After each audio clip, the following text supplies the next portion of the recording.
Hello friends, कैसे हो आप सब। उम्मीद है कि आप सब अच्छे से होंगे। तो आज का जो हमारा नेक्स्ट टॉपिक है that is T1 weighted image and T2 weighted image. जैसे इससे पहले आपने प्रिंसिपल देखा होगा, फिर रिलैक्सेशन आपने देखी होगी, फिर मैग्नेटाइजेशन देखा होगा आपने। तो आज जो है हमारा एक न्यू टॉपिक है, क्योंकि उनको क्लियर करने के बगैर जो है हम आगे नहीं बढ़ सकते थे। तो T1 वेटेड इमेज क्या होता है और T2 वेटेड इमेज। जैसे आपको T1 तो पता है क्या है और T2 क्या है, ये आपको पता है। T1 होता है लॉन्गिट्यूडनल रिलैक्सेशन और T2 होता है ट्रांसवर्स रिलैक्सेशन। तो उसी के बेसिस पे आपने वहाँ पे भी T1 और T2 वेटेड इमेज देखी थी। अब यहाँ पे क्या होता है, सबसे पहले हम इनमें देखेंगे टी आर और टी क्या होता है। ये टी आर और टी क्या होता है। सबसे पहले जो है टी आर, इसकी जो फुल फॉर्म है that is time to repeat. क्या है? Time to repeat. आर इसका दूसरा नाम है repetition time. Time to repeat or repetition time. अब ये क्या होता है? टी आर हो गया distance between two consecutive 90 degree pulses. Means जो आपका 90 डिग्री पल्स होते हैं, दो 90 डिग्री पल्स। आपको एक और चीज़ याद रखनी है कि 90 डिग्री पल्सेस के बीच में एक पल्स और होता है दैट इज़ 180 डिग्री पल्स। क्या होता है? 180 डिग्री पल्स भी होता है। तो बिटवीन टू कंसेक्यूटिव मीन्स एक के बाद जो दूसरा आ गया। यहाँ पे देखिए, पहले यहाँ पे 90 आया, फिर यहाँ पे 90 आया, बीच में क्या था? 180। मीन्स के इन दोनों के बीच में अब अगर यहाँ पे भी एक 90 होता, मान के चलिए यहाँ पे भी क्या होता, एक 90 आता, तो इन दोनों के बीच में अगर ये डिस्टेंस, इसको हम टी आर नहीं बोल सकते, बट इन दोनों के बीच ये क्या है? कंसेक्यूटिव आपस में है। ये दोनों एक के बाद एक जो आ गए, इनको बोला हमने टी आर। अब यहाँ से यहाँ तक भी डिस्टेंस जो है वो भी टी आर है, क्योंकि इसके बाद जो है यही हमारा नेक्स्ट जो आ रहा है 90 डिग्री पल्स, इसलिए इसको क्या बोलते हैं? T R. टी आर क्या होता है? The distance between the two consecutive 90 degree pulse.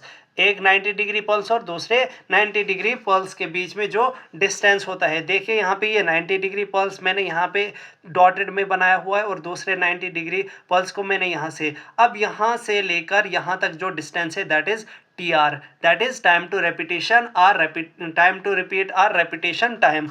दूसरा है टीई। अब टीई होता है टाइम टू इको। क्या होता है? टाइम टू इको, या इसको इको टाइम भी बोलते हैं। अब जैसे कि टी आर का मैंने बोला था, ये डिस्टेंस है between two consecutive 90 degree pulse. ये भी क्या होता है? ये डिस्टेंस होता है बिटवीन 90 डिग्री पल्स और सिग्नल रिसेप्शन। क्या होता है? बिटवीन 90 डिग्री पल्स और सिग्नल रिसेप्शन। आप यहाँ पे देखिए, ये हमारा जो सिग्नल बनता है वो बनता है आफ्टर 180 डिग्री पल्स। कब बनता है? 180 डिग्री पल्स के बाद क्या होता है? हमारा सिग्नल जो है फॉर्म होता है। अब 90 डिग्री पल्स और इस सिग्नल के बीच में जो डिस्टेंस है, मान के चलिए यहाँ पे 180 डिग्री के बाद यहाँ पर सिग्नल बनेगा, और ये सिग्नल ज़रूरी नहीं है कि यहीं पे बना, यहाँ पे भी बन सकता है, यहाँ पे भी, यहाँ पे भी, यहाँ पे भी, यहाँ पे भी, लेकिन 90 से पीछे ही बनेगा ये। ठीक है, तो इस के बीच में हमारा बन गया सिग्नल। अब इस सिग्नल, जहाँ पे हमारा सिग्नल मिला, वहाँ से और 90 डिग्री पल्स के बीच में जो डिस्टेंस है that is called T E, that is time to echo or echo time.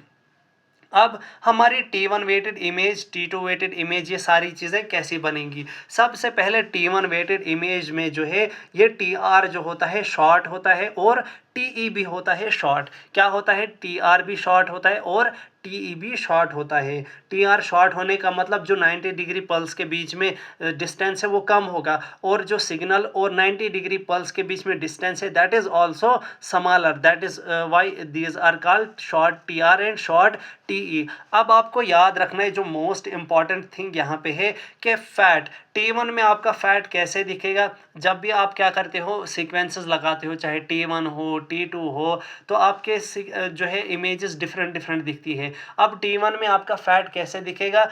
Fat आपका दिखेगा ब्राइट और फ्लूइड आपका दिखेगा डार्क, और T1 में इसका अपोजिट दिखेगा। T1 में फैट होगा डार्क और फ्लूइड होगा ब्राइट। अब यहाँ पे फैट ब्राइट क्यों दिखता है? क्योंकि फैट का यहाँ पे होता है शॉर्ट T1। क्या होता है? फैट का शॉर्ट T1। मैंने पहले बोला था कि रिलैक्सेशन में कि फैट्स का T1 शॉर्ट होता है, और जो T1 क्या हो गया, रिकवरी जो होता है हमारे पास लॉन्गिट्यूडनल जो हमारे पास रिलैक्सेशन होती है उसकी रिकवरी जो होती है वो शॉर्ट होती है, मीन्स ये जल्दी जल्दी रिकवर होता है, that's why T1 weighted image में ये क्या दिखेगा, ब्राइट। और फ्लूइड्स जो है ये क्या करते हैं, बहुत ज़्यादा टाइम के बाद जो है वापस आते हैं, इसलिए ये क्या करते हैं, ये डार्क दिखते हैं, इनका लॉन्ग T1 होता है। T2 में क्या होता है, T2 वेटेड इमेजेस में अब इनका लॉन्ग TR होगा और लॉन्ग TE, मीन्स कि इसका अपोजिट, उधर शॉर्ट TE था और यहाँ पे लॉन्ग TR और लॉन्ग TE। अब यहाँ पे फैट आपका दिखेगा डार्क और फ्लूइड दिखेगा आपका ब्राइट, जैसे मैंने बोला था अपोजिट है इनका, ऊपर ब्राइट क्या है फैट और डार्क क्या है फ्लूइड। अब इस केस में हमारे पास फ्लूइड हो गया ब्राइट और फैट हो गए डार्क। अब यहाँ पे जो है हमारे पास शॉर्ट T2 भी आया, इसमें क्या होता है, फैट के केस में शॉर्ट T2 और फ्लूइड में क्या होता है, लॉन्ग T2 होता है। अब थर्ड वाला जो है दैट इज प्रोटॉन डेंसिटी। अब देखिए अगर हमारा क्या होगा, लॉन्ग TR होगा तो T1 में अफेक्ट हो जाएगा, मीन्स T1 जो वेटेड इमेज है उसकी इमेज क्वालिटी ख़राब होगी, और अगर शॉर्ट TE होगा तो T2 वेटेड इमेज पे फ़र्क पड़ेगा। इसीलिए क्या हो गया, हमारे पास आ गया एक नया sequence that is proton density, that is proton density image, PD image.